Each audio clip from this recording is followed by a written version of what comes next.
शुभोदय बच्चों।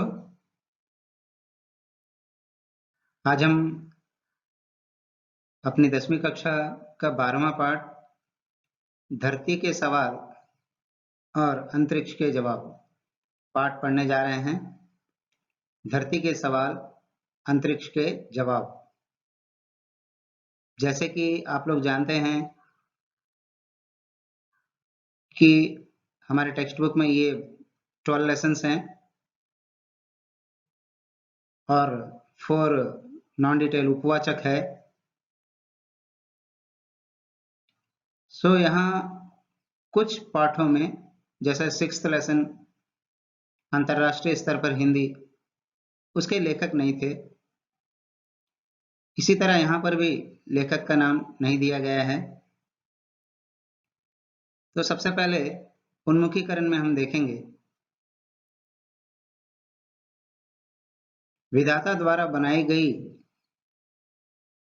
सृष्टि में अनेक जीव जंतुओं ने इस संसार में जन्म लिया है। विधाता यानी कि गॉड, भगवान के द्वारा बनाई गई जो सृष्टि है, ये दुनिया है जो है, इसमें अनेक जीव जंतु है, जन्म लिया है जीव जंतुओं ने, जिसमें पशु पक्षियों को मानव की तुलना में कुछ विशिष्ट प्राकृतिक गुण प्राप्त हुए हैं। पशु पक्षियों को मानव की तुलना में कुछ विशिष्ट, स्पेशल, नेचुरल, प्राकृतिक जो है नेचुरल गुण, उनका जो कैरेक्टर है, उन्हें कुछ स्पेशल गुण जो है प्राप्त हुए हैं। पक्षियों को मुक्त आकाश में विचरण करते देखकर हम यही सोचेंगे कि काश हम भी उनकी तरह आकाश में ऊंची उड़ान भर पाते।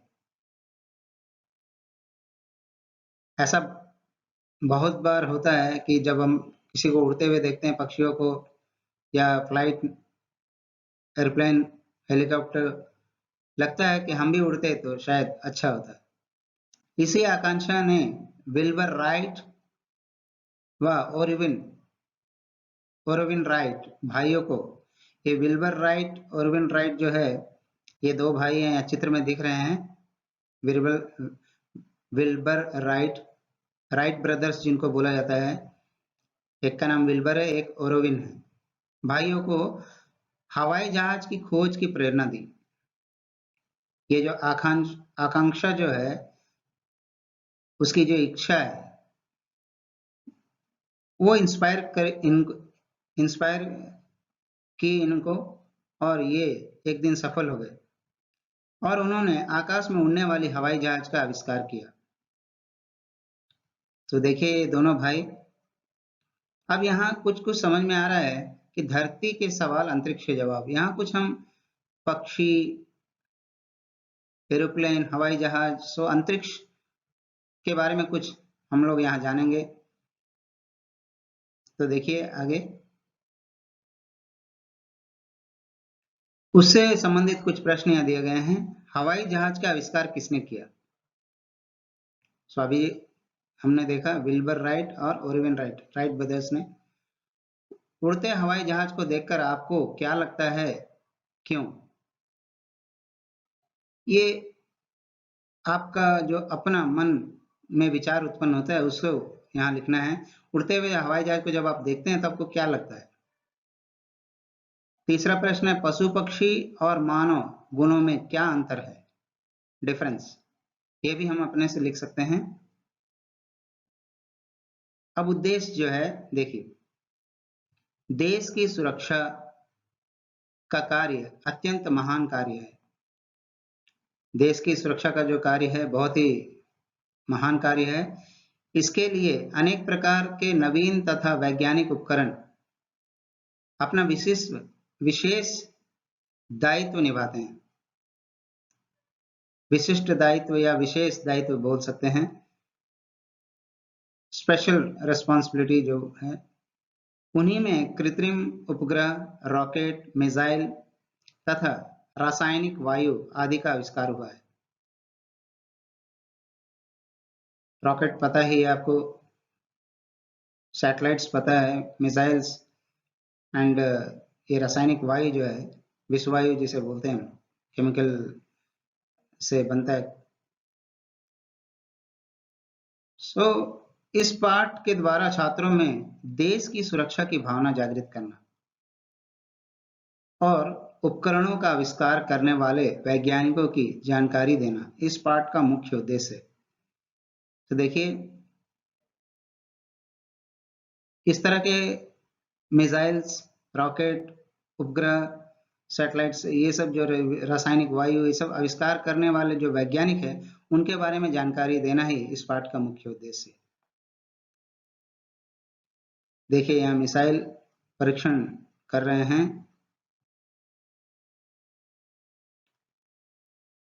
इसे मिसाइल हम लोग बोलते हैं, रॉकेट जो है। विधा विशेष में आप देखेंगे, प्रत्यक्ष रूप से प्रश्नोत्तर द्वारा की जाने वाली प्रक्रिया ही साक्षात्कार है। प्रत्यक्ष रूप से माने पर्सनली जाकर किसी का इंटरव्यू, साक्षात्कार का अर्थ होता है इंटरव्यू, क्वेश्चन पूछना, आंसर लेना, ये जो प्रक्रिया, प्रश्नोत्तर की जो प्रक्रिया है, इसे हम इंटरव्यू, साक्षात्कार कहते हैं। इस पाठ में ये जो पाठ है साक्षात्कार विधा में है। इस विधा का परिचय यहाँ दिया गया है, जिसमें भारत के पूर्व राष्ट्रपति मिसाइल मैन माननीय अब्दुल कलाम जी का साक्षात्कार, जो कि कुछ छात्रों ने लिया था, और टेसी थॉमस, मिसाइल वुमेन द्वारा इंडिया टुडे साप्ताहिक पत्रिका को दिया गया साक्षात्कार यहाँ प्रस्तुत किए जा रहे हैं। सो यहाँ दो चित्र आपको दिख रहे हैं, एक अब्दुल कलाम सर जी हैं और दूसरा ये जो सिंपल सी लेडी है, ये टेसी थॉमस हैं। आज हम लोग इन दोनों के बारे में इस पाठ में जानेंगे। 12th लेसन में इन दोनों के बारे में ही दो भाग में डिवाइड करके दिया गया है। पहले हम अब्दुल कलाम सर के बारे में, उनके माने साक्षात्कार के बारे में जानेंगे वहाँ। चलिए आगे विषय प्रवेश में देखते हैं। देखिए, आज हमारे यहाँ जब भी अंतरिक्ष विज्ञान और मिसाइल की बात की जाती है, तो सभी के मस्तिष्क में एक ही नाम गूंजता है। मस्तिष्क यानी कि ब्रेन में, सभी के दिमाग में एक ही नाम आता है, APJ अब्दुल कलाम। सच्चे अर्थों में वे देश के ही नहीं बल्कि पूरी दुनिया के आदर्श हैं। APJ अब्दुल कलाम सर हमारे देश के ही नहीं, पूरे वर्ल्ड में, दुनिया के आदर्श हैं। उनसे सभी इंस्पायर होते हैं। उन्होंने दुनिया के मानचित्र में भारत को जो स्थान दिलाया है, उसके लिए भारतवासी उनके ऋणी हैं। मैं गर्व के साथ कहना चाहती हूँ कि वे मेरे गुरु हैं। इतने सुंदर विचार रखने वाली भारत की प्रथम मिसाइल वुमेन शिष्या टेसी थॉमस और उनके गुरु APJ अब्दुल कलाम के बारे में जानने के लिए आगे बढ़ें।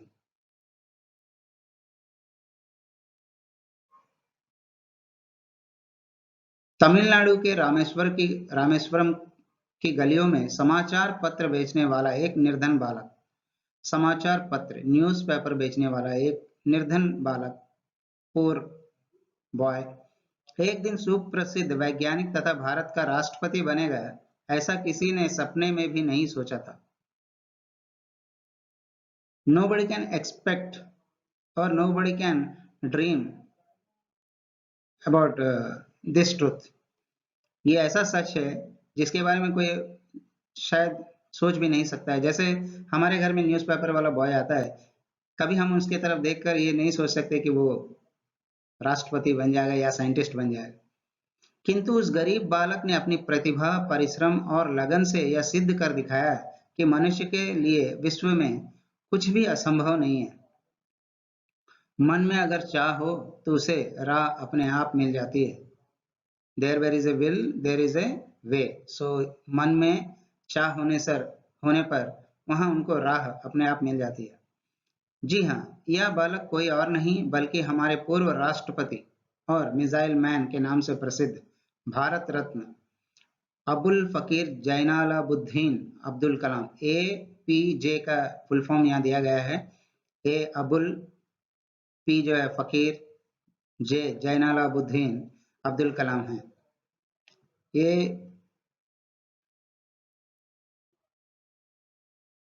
राष्ट्रपति कार्यकाल के दौरान कुछ बालकों ने उनका साक्षात्कार लिया।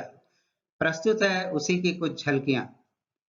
पहले बालक, बढ़ती जनसंख्या और अन्य कई प्रकार की सामाजिक समस्याएं हैं जो हमारे देश में किसी महामारी की तरह फैली हुई है।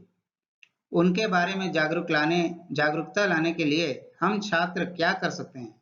तो कुछ बालकों ने, छात्रों ने जाकर साक्षात्कार लेते समय प्रश्न पूछा सबसे पहले कि बढ़ती जनसंख्या और अन्य कई प्रकार की सामाजिक समस्याएं हैं जो हमारे देश में किसी महामारी की तरह फैली हुई है।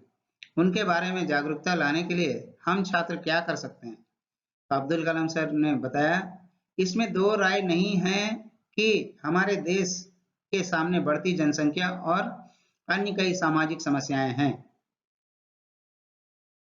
पॉपुलेशन जो बढ़ रहा है, जनसंख्या माने पॉपुलेशन, ये एक बहुत बड़ा समस्या थी। तो इसको किस तरह सुलझाना है, और हमारे समाज में बहुत सारे प्रॉब्लम्स हैं, पर साथ ही हमें यह नहीं भूलना चाहिए कि पूरे विश्व में भारत ही एकमात्र देश ऐसा है जहां 50% से भी अधिक युवा शक्ति है। देखिए, युवक यहाँ भारत में 50%, 50% से भी ज्यादा अधिक युवा शक्ति है और युवक कुछ भी कर सकते हैं, जो देश के आर्थिक विकास में प्रमुख योगदान दे रही है। यह भी देखने में आया है कि जहां कहीं भी महिला साक्षरता दर अधिक है, वहां यह साक्षरता दर बढ़ती जनसंख्या को नियंत्रित करने में कारगर साबित हुई है। यानी कि जहां की लेडीज, महिलाएं पढ़ी लिखी हैं, साक्षर हैं, वहां पे जनसंख्या कंट्रोल में है, नियंत्रण किया गया है, नियंत्रित है। एक छात्र होने के नाते आप सब कम से कम 5 महिलाओं को शिक्षित करें। जो हमारे देश में बहुत सारे लोग, अनपढ़ लोग हैं, उनको शिक्षित करना है, जो पढ़ना लिखना नहीं जानती। साथ ही आप उन्हें समाज की उन प्रमुख समस्याओं के बारे में भी बताएं। बढ़ती जनसंख्या के कारण कौन सी समस्याएं जो उत्पन्न होने वाली है, उत्पन्न हो रही है, वो सब भी उनको बताना जरूरी है, जिनसे आजकल की महिलाओं को संकट का सामना करना पड़ रहा है। बालक दूसरा प्रश्न पूछते हैं। देखिए, पहला प्रश्न था बढ़ती जनसंख्या, उसका सॉल्यूशन था कि कम से कम 5 लेडीज को, स्त्रियों को, नारियों को शिक्षित करना है। और यहाँ सेकंड क्वेश्चन जो है बालक पूछ रहा है, भारत के राष्ट्रपति के रूप में आप बाल मजदूरी की समस्या को समाप्त करने के लिए क्या सुझाव देना चाहेंगे? अब्दुल कलाम सर जी बता रहे हैं, कानूनन बाल मजदूरी करवाना एक अपराध है। अगर कानून की दृष्टि से देखा जाए तो बाल मजदूरी करवाना एक बहुत बड़ा अपराध है, ये गुनाह है। इस दशक के अंत तक हमें इसे जड़ से समाप्त करने का प्रयास करना चाहिए। इस दशक माने 10 सालों में इसे जड़ से समाप्त करना, रूट से ही, माने पूरा जड़ से निकाल देना है। कहीं पर भी कोई बच्चा भी काम ना करे अपना, क्योंकि उन्हें भी आगे पढ़ने का मौका मिले। इस तरह बहुत सारे चीजें हैं यहाँ। भारतीय संसद ने भी संविधान संशोधन अधिनियम 2002 के माध्यम से 6 से 14 वर्ष के बच्चों के लिए शिक्षा पाने के अधिकार को मौलिक अधिकार के रूप में घोषित कर दिया है। 6 साल से 14 वर्ष के बच्चे जो हैं, उनको शिक्षा पाने का अधिकार जो है एकदम कंपलसरी है।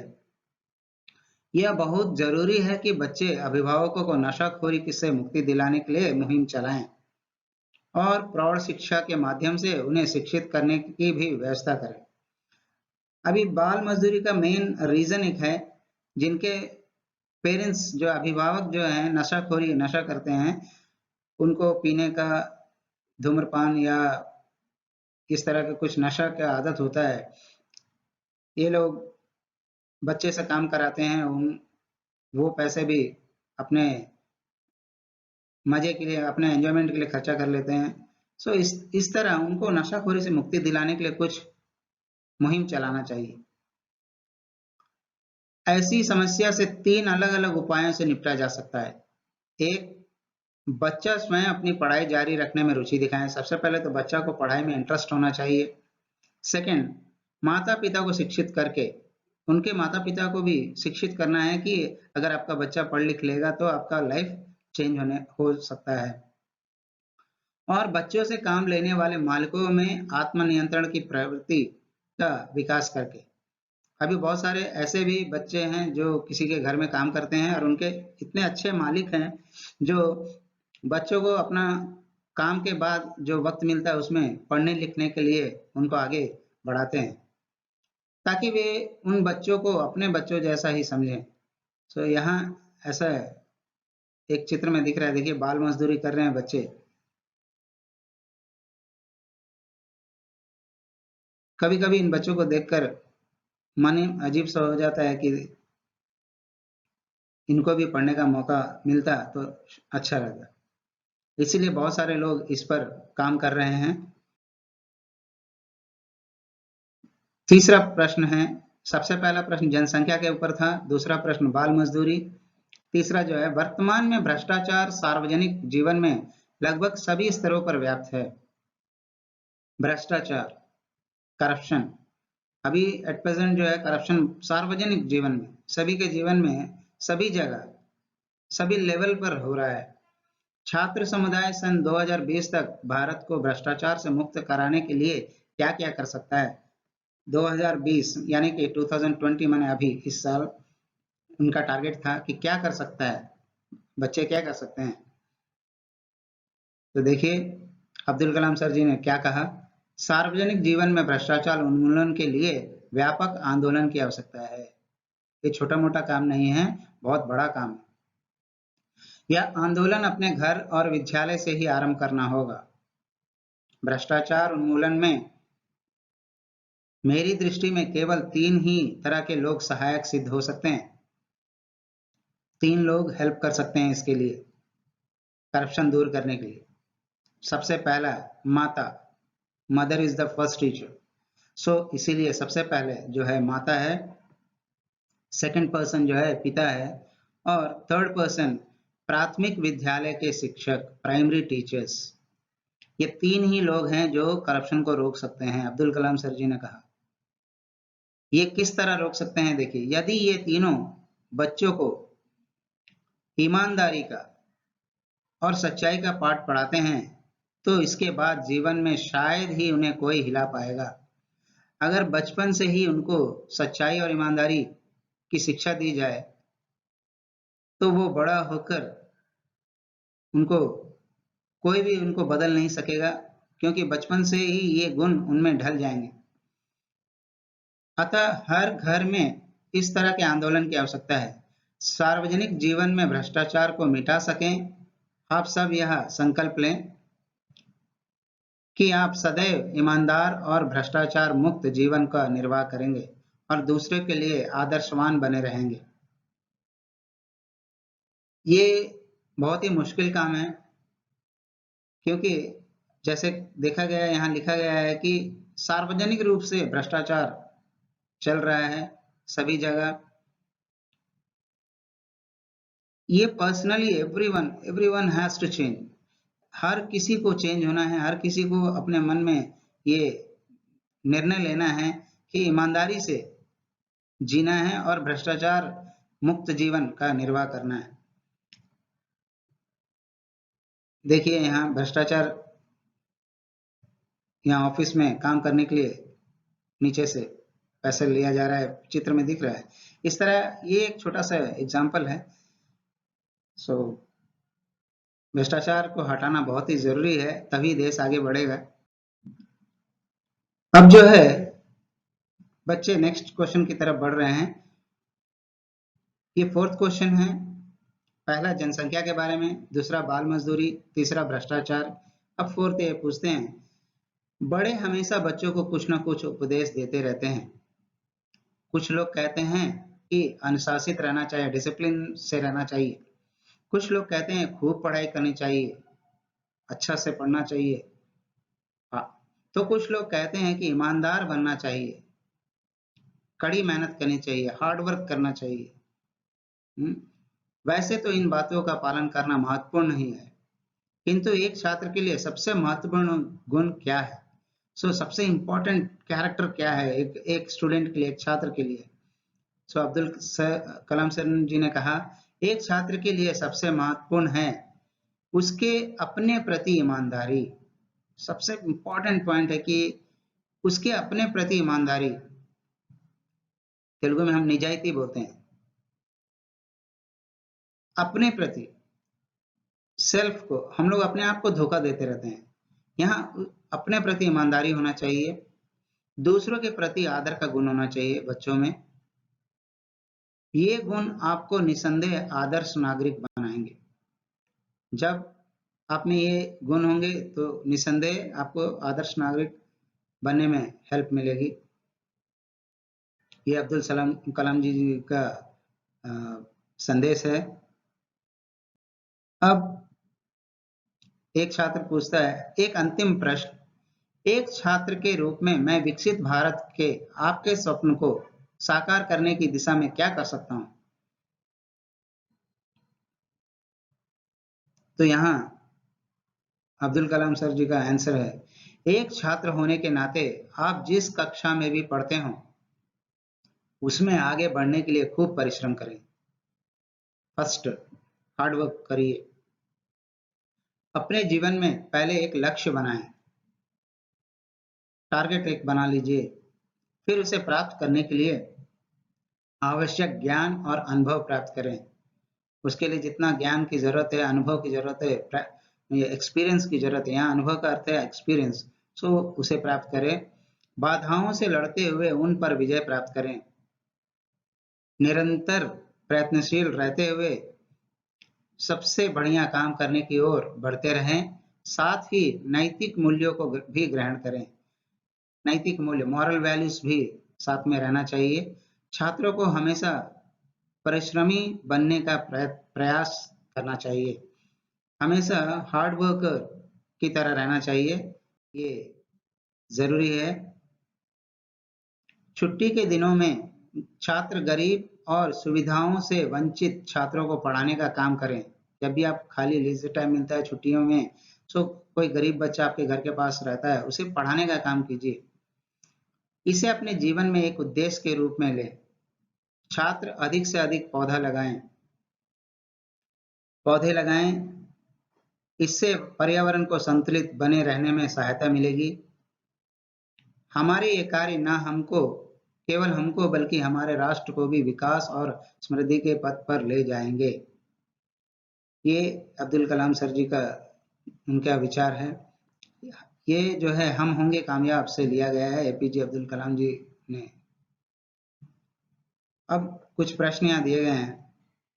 निरक्षरों को साक्षर बनाने के लिए सरकार द्वारा क्या क्या कदम उठाए जा रहे हैं? जैसे कि अभी देखा गया है कि नई स्टडी जो है, प्रौढ़ शिक्षा, स्त्री शिक्षा, ये सब बहुत सारे सदुपाय किया जा रहा है, मैंने उनका हेल्प किया जा रहा है, बहुत तरीके से हेल्प किया जा रहा है। और एक छात्र में कौन कौन से महत्वपूर्ण गुण होने चाहिए? अभी फोर्थ क्वेश्चन में हमने देखा था कि एक छात्र में कौन कौन से इंपॉर्टेंट गुण होने चाहिए। तो सबसे इंपॉर्टेंट है कि अपने प्रति वह ईमानदार रहें और दूसरों को रेस्पेक्ट दें। ये दोनों बहुत इंपॉर्टेंट है। और तीसरा जो है, अपना काम पूरा मन लगाकर करना चाहिए। और यहाँ तीसरा प्रश्न है, एक छात्र के रूप में विकसित भारत के स्वप्न को साकार करने के लिए हमें क्या क्या करना चाहिए? तो छुट्टियों के समय में गरीब छात्रों को पढ़ाना चाहिए, पेड़ पौधे लगाने चाहिए और मॉरल वैल्यूज को बढ़ाना है। जिस किसी कक्षा में पढ़ते हो मन लगाकर पढ़ना चाहिए। यही सब इसका आंसर हम लिख सकते हैं। और फोर्थ क्वेश्चन है, भारत को भ्रष्टाचार से मुक्त कराने में छात्रों का क्या योगदान हो सकता है? भ्रष्टाचार से मुक्त कराने के लिए 3 लोगों की मदद लेनी है हमें। एक माता, दूसरा पिता और प्राइमरी के टीचर्स। अगर वे ईमानदारी की शिक्षा अगर बच्चों को दे दे तो भ्रष्टाचार से देश को मुक्त किया जा सकता है। अब यहाँ पार्ट 1 हम समाप्त करते हैं बच्चों। धन्यवाद।